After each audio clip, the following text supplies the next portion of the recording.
In this video, I'll be showing you how to fit a new steering wheel trim. The standard steering wheel in the Vito W447 is quite bland. Even this van actually has the chrome kit as an optional extra on it, and this is all that you get on it. So this kit will change the steering wheel from this look to this look. So it's looks a little bit like the E-Class Mercedes and whatever. It just kind of brightens up the dashboard area quite a lot. So to fix it couldn't be simpler. The first thing you need to do is get some type of alcohol wipe and basically glue all the areas, because it uses self-adhesive, around the steering wheel. Give it all a clean so that it's got no grease or residue actually on the actual steering wheel, because the adhesive won't stick to it very well if it has.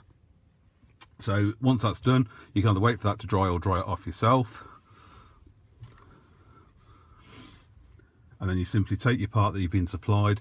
So there's a custom made for this particular steering wheel.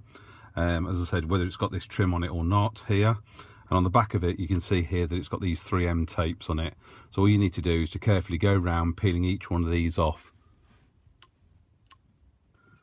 So now you can see that I've removed all the red strips from the back of the unit. It's a bit fiddly, so just to save time on the video, we've cut to this part.